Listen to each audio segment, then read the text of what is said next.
عام زندگی ہو یا شادی کے بعد کی زندگی ہو، اچھی زندگی گزارنے کا پہلا اصول یہ ہے کہ انسان کا اللہ تعالی کے ساتھ اپنا تعلق، اپنا رشتہ، اپنا معاملہ بالکل درست ہو. کیونکہ خطبہ نکاح میں جو پہلا حکم ہے وہ کیا ہے؟ یا ایھا الذین آمنوا اتقوا اللہ حق تقاتہ ولا تموتن الا وانتم مسلمون. اے لوگو جو ایمان لائے ہو، اللہ سے ڈرو جیسا اس سے ڈرنے کا حق ہے، اور تمہیں موت نہ آئے مگر اس حال میں کہ تم فرما بردار ہو، مسلم ہو. تو جب انسان اللہ سبحانہ وتعالیٰ کا فرما بردار ہوتا ہے، اللہ تعالیٰ کے ساتھ اس کا تعلق مضبوط ہوتا ہے، اللہ تعالیٰ کا وہ تقوی اختیار کرتا ہے، تو اس کی زندگی کے معاملات خود ہی سنورنے لگتے ہیں. اللہ تعالیٰ فرماتے ہیں من یتق اللہ یجعل لہ مخرجا ویرزقہ من حیث لا یحتسب. جو اللہ کا تقوی اختیار کرتا ہے، اللہ سبحانہ وتعالیٰ اس کے لیے مشکلات سے نکلنے کا رستہ بنا دیتے ہیں، اور اس کو وہاں سے رزق عطا کرتے ہیں جہاں سے وہ سوچ بھی نہیں سکتا. ہم کہتے ہیں نا کہ ہماری زندگی کیسے خوشگوار ہو، ہماری زندگی کیسے خوبصورت ہو، اور اس کے لیے ہم سمجھتے ہیں کہ ہمارے پاس مال زیادہ ہو، ہمارا گھر بڑا ہو، ہماری گاڑی ہو، ہمارے پاس بہت سارے قسموں کے کپڑے ہوں، برانڈز کے، اور پتہ نہیں کیا کیا، تو اس سے ہماری زندگی خوبصورت ہو جائے گی. یہ صرف دنیا کی زندگی کا ظاہری پہلو ہے. بہت سے لوگوں کے پاس یہ چیزیں بہت بڑی مقدار میں بھی ہوتی ہیں، لیکن اس کے باوجود وہ خوشحال نہیں ہوتے، وہ خوش نہیں ہوتے، ان کے دل اندر سے خالی ہوتے ہیں، ان کے آپس کے تعلقات اچھے نہیں ہوتے. کیونکہ انسانوں کے بھی آپس کے تعلقات اسی وقت اچھے ہو سکتے ہیں جب انسانوں کے اندر اللہ کا تقویٰ ہو، اللہ کا ڈر ہو، جب وہ ایک دوسرے کو اللہ کے ڈر سے حقوق دینے والے ہوں. اور اگر کوئی اللہ کے ڈر سے حق نہیں دیتا، اللہ کی خاطر نہیں تعلق صحیح رکھتا، تو پھر آپ دیکھیں کہ انسان کی زندگی ٹھیک نہیں ہو سکتی. عموماً شادی کے بعد مرد یہ سمجھتے ہیں کہ شاید ہم نے بیوی کو بہت سے پیسے دے دیے، مال دے دیا، جیولری خرید کر دے دی، بہت اچھے اچھے برانڈ کے پرس لے کر دے دیے، تو اب اسے اپنی زندگی خود خوشحال گزارنی چاہیے. ٹھیک ہے، یہ چیزیں خوشی کا باعث ہوتی ہیں اور شوہر کی بہت بڑی عنایت ہو سکتی ہیں، لیکن بیوی کو تحفظ چاہیے ہوتا ہے، بیوی کو توجہ چاہیے ہوتی ہے، بیوی کو حوصلہ افزائی چاہیے ہوتی ہے. اور یہ تین چیزیں وہی مرد دے گا جس کے اندر تقویٰ ہوگا، جس کے اندر اللہ کا ڈر ہوگا. آپ دیکھیں کہ تحفظ کس طرح، یعنی بیوی کو سیکیورٹی چاہیے ہوتی ہے اس بات کی کہ اس کا فیوچر اس گھر میں محفوظ ہے.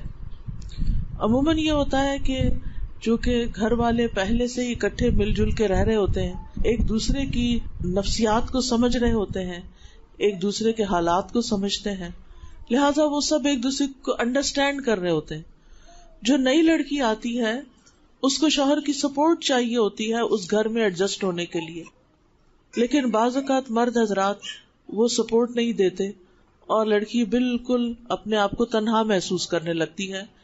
اور ایسی صورت میں وہ بالکل اپنے آپ کو تنہا محسوس کرنے لگتی ہے، تو پھر وہ جو انسیکیورٹی ہوتی ہے کہ اس گھر میں میرا کوئی بھی نہیں، کیونکہ وہ 100% شوہر پر ڈیپینڈ کر رہی ہوتی. اور کسی بھی بیوی کی عزت جو ہوتی ہے وہ شوہر کرواتا ہے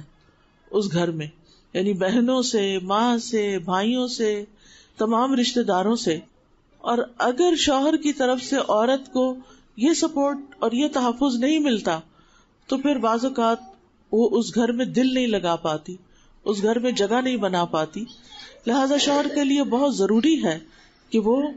بیوی کو تحفظ فراہم کرے،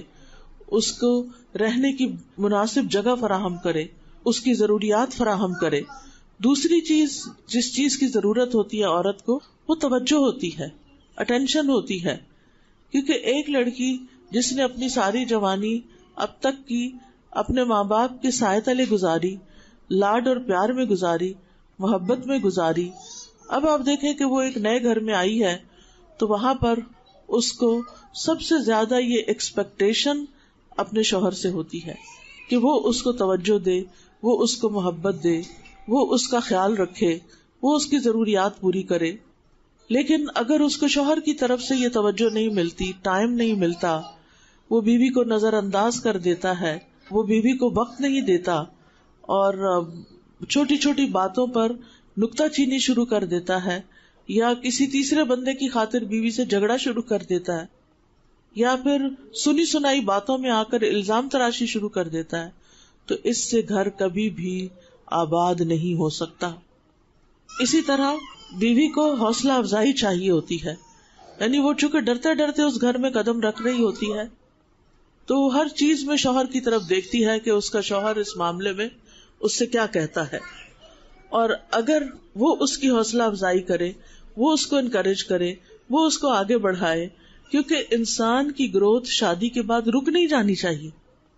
عام طور پہ ہم سمجھتے ہیں پڑھائی لکھائی ہوگی، ڈگری لے لی، اب شادی ہوگی، بس بات ختم، ہم سب کچھ چھوڑ کے بیٹھ جاتے ہیں.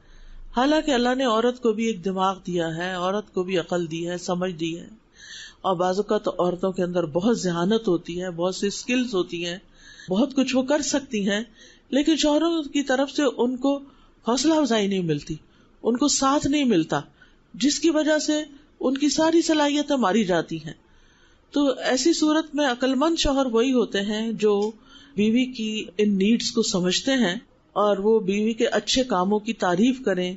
اس کے کاموں میں دلچسپی لیں. اگر وہ کچھ بنانا جانتی ہے، چاہے کھانا بنانا ہو یا گھر کی ڈیکوریشن ہو، یا اور اگر اس کے پاس کوئی اسکل ہے، پڑھانا جانتی ہے، یا ڈاکٹر ہے، یا انجینئر ہے، یا جو بھی اس نے کچھ پڑھ رکھا ہے اور اس میں وہ اپنی حدود کے اندر رہ کر کچھ کام کرنا چاہتی ہے، تو ماں باپ کے گھر میں تو پیرنٹس حوصلہ افزائی کرتے ہیں، انکریجمنٹ دیتے ہیں اور وہ آگے بڑھتی ہے. تو شادی کے بعد اس کے ہسبینڈ کا یہ کام ہے کہ وہ اس کو انکریج کرے اور اس کو آگے بڑھائے، کیونکہ اگر وہ اس کے پیچھے ہسبینڈ کی سپورٹ ہوگی تو وہ بہت مضبوط ہو جائے گی